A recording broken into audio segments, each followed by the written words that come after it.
3 million Turks who live in Germany have been upset. And they have been concerned. What would you say on this? And secondly, when it comes to freedom of the press, for accredited press members, their accreditations were cancelled out on the pretext of security of the summit and of Germany. In terms of press freedom, of course, that really made us upset. We wish they could also be a part of our team here.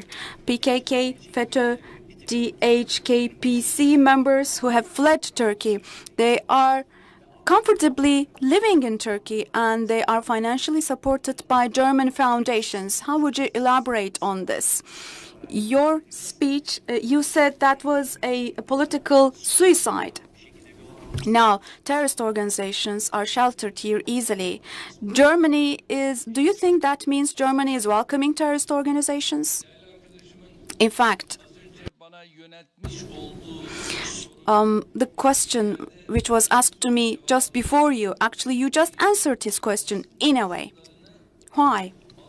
Because press members in Turkey, in Germany, I'm sorry, in Germany some press members could not be accredited and they were not allowed to follow the G20 summit. So that is the kind of understanding and mindset that needs to be eliminated. That's one. Currently, we have Turkish people, 3 million of them, living here in Germany. And on the occasion of this visit to Germany, I had wished to conduct a meeting with them in a closed venue. The German administration, including different states of Germany, did not let me conduct that gathering, that meeting. They could not tolerate that. Now, I wonder what kind of an understanding of freedom that is linked to. If we live in a world of freedoms, liberties,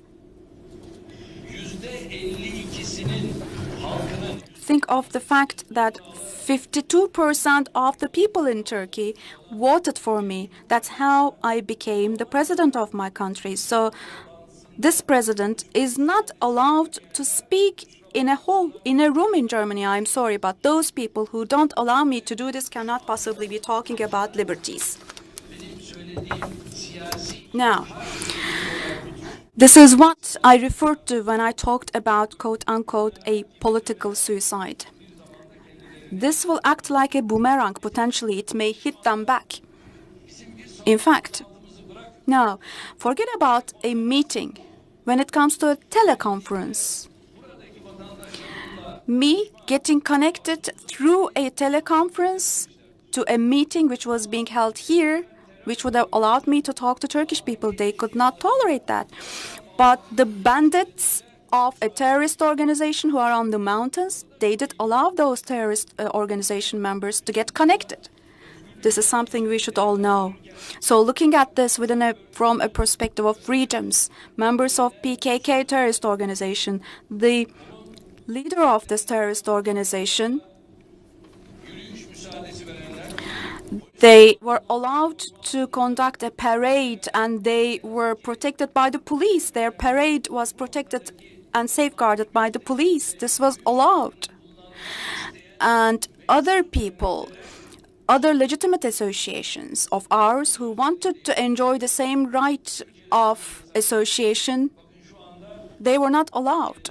In Turkey, though, almost more than for 20 days now, the leader of the main opposition party in Turkey has been conducting a pseudo-justice walk. It still continues. Now, that is a pseudo-justice walk. Within their own political party, they don't let other people be nominated to become the leader of their own political party. This is ridiculous, but we will overcome these problems. Yes. Let me go around the room.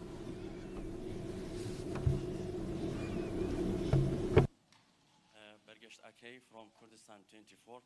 My question is, Kurdistan Iraq hold referendum on September this year. What will your position on the result of referendum? Thank you.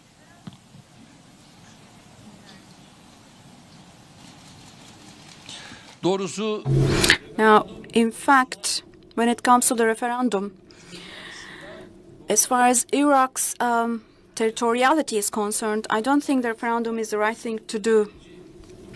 Territorial integrity.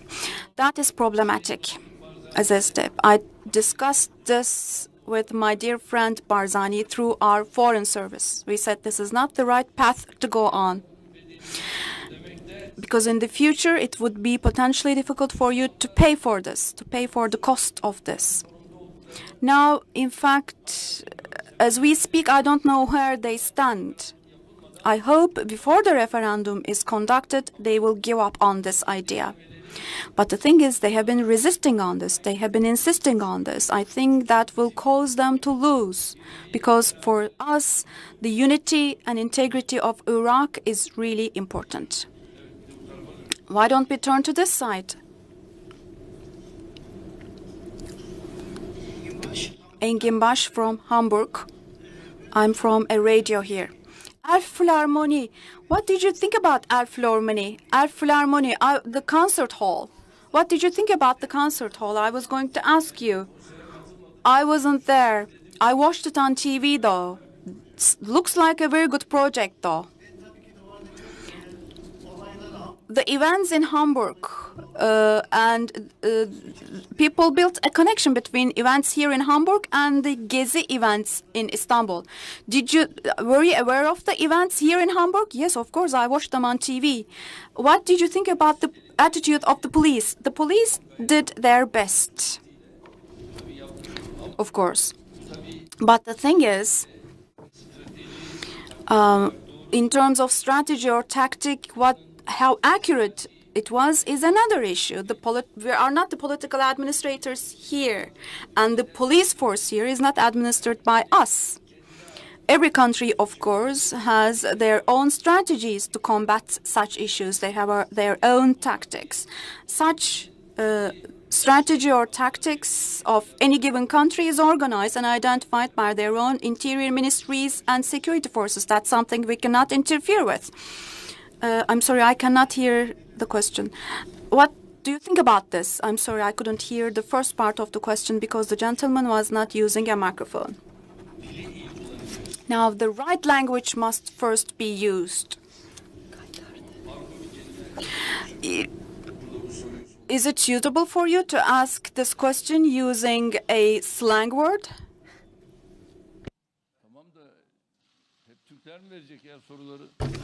Is it all going to be Turks only? How about women? Are women not asking questions?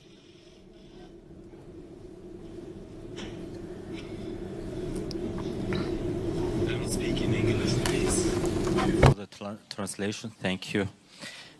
Zinar Shinu from Rodau Media Network. Mr. President, most of the Kurds in Iraq see your relations between Turkey and Kurdish government in Kurdistan region very well, very good. But Kurds in Syria right now afraid that your relations with the Kurds in Syria should be better than right now, especially the current clash at the border between Turkey and Afrin. How would be your relation with the Kurds in Syria? Thank you.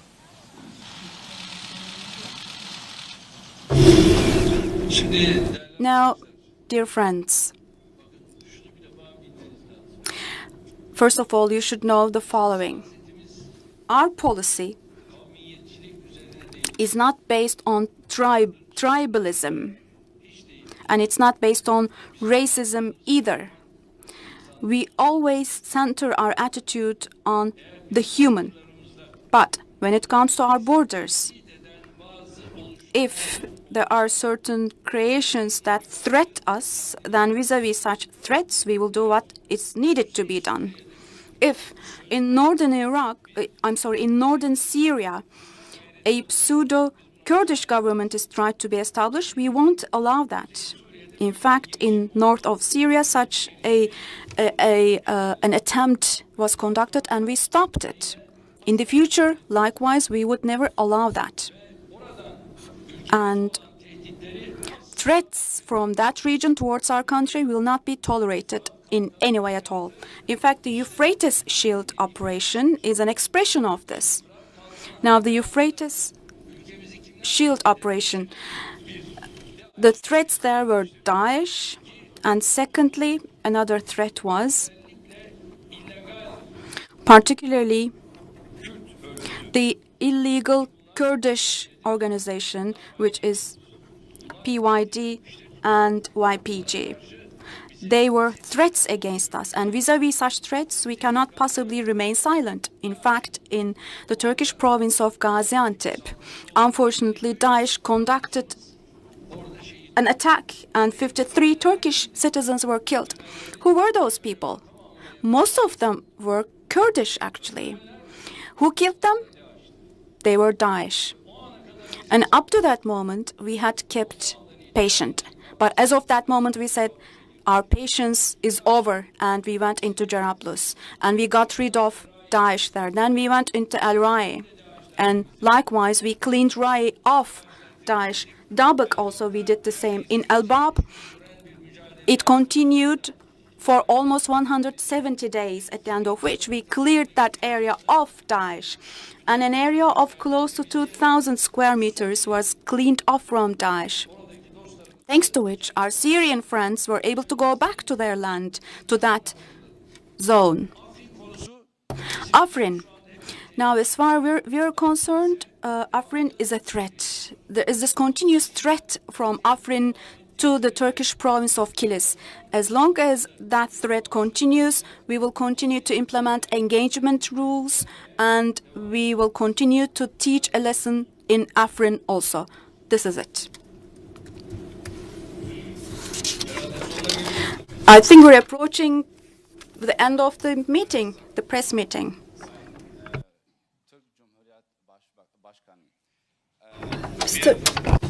Mr. President, there is a hot question, a hot issue. Kurds want a government in the Middle East. And the President Barzani says, I want a state for Kurds. And the Turkish state, the Turkish government, why is it not supporting it? I have two questions. When will Demirtas and HDP deputies will be released? As I understand, you want Iraq to be separated, to be divided. We can't allow for Iraq to be divided. If there is a division in Iraq, on the one hand, Turkmens will be involved, then Arabs will come in. And after that, the entirety of Iraq will be put into pieces. Do you want Iraq to be put into pieces? We would not want that. Iraq, if it preserves its integrity, it will remain strong. And there is also a religious denomination-related aspect to it, a sectarian aspect to it. Hashti Shabi is looking for a place. There are Shiites, there are Sunnis, and in line with all this, such a division, would we allow for it? Our genuine will is the following. Up to now, Mr. Barzani and his work has always been supported by us mostly, and our support currently continues. So what we're saying is never advocate for a division, because when it comes to fragmentation, there is never a good deed coming out of fragmentation. Union is essential. Don't break into pieces. This is what we're saying. This is something I've always told Mr. Barzani. And this is something I have always also said to other authorities visiting us. Coming to your other question. Now, first of all, terrorists. We don't have the power, the authority to release terrorists from prisons. Turkey is a state of law. The person that you mentioned is a terrorist. And he's such a terrorist that all of my Kurdish sisters and brothers were guided into streets first. And then 53 of my Kurdish brothers and sisters were killed by other Kurds. This is what he solicited. This is only one of his offenses, and he has many other similar offenses that he committed. PKK, YPG, PYD is behind us, he says. He challenges us. Now, this is something before Turkish courts, and whatever the Turkish courts decide on or adjudicate on, we will have to respect. The last question, please. The gentleman with the bow tie, please. Emre Peker from Wall Street Journal. Two questions about the summit. First of all, about trade. For the first time during a G20 summit, trade-related imbalances and struggle against such balances has for the first time been mentioned in a G20 declaration. What do you think about this? When it